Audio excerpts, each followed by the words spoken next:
Hey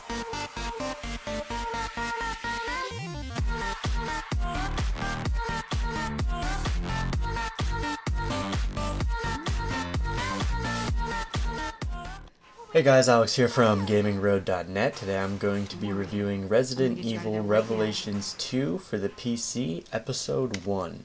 This Revelations game features a new way of telling the story. It uses episodic releases similar to how Telltale Games does it.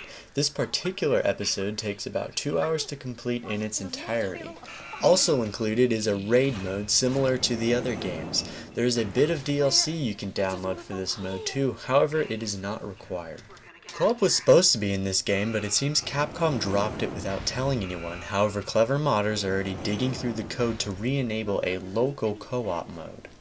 One of the themes throughout the game reminds me of Resident Evil 0, where you have two main characters who have specific purposes. For example, in this episode, Claire is the run and gun one, while Moira Burton, Barry Burton's daughter, is scared of guns and will only use her flashlight to blind enemies and her trusty crowbar to occasionally beat them down. I can see where some co-op could really shine through, but we're gonna have to wait to see what happens. I can do blunt weapons. While this isn't the classic Resident Evil many are looking for, I'm glad Capcom is trying out some new experimental ways to tell their story. I really like this a lot more than what Resident Evil 5 and 6 had to offer. This game does have some jump scares and tense moments, however it still isn't as scary as earlier games.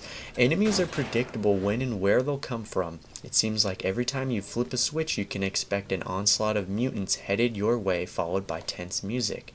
The enemies in this episode appear to be failed science experiments in which you can learn quite a lot about who they were before they turned by reading their notebooks or letters scattered around the facility.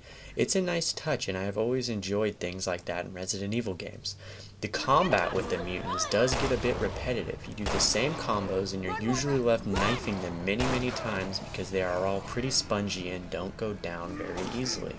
The only other complaint I have about the game is when you go to use the action keys on doors or switches, it seems like I have to shuffle around a lot of the time to find that sweet spot to open that door or flip the switch.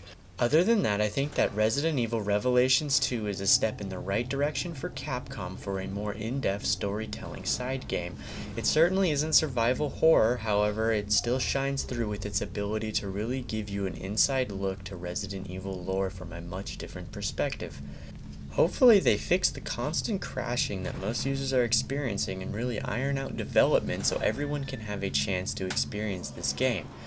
If I were to rate this game, I would give it a 7.4 out of 10. It has its issues, but it's a game I think any Resident Evil fan should play. If you like this review and would like more, please check out gamingroad.net for more gaming news and reviews. This is Alex, checking out.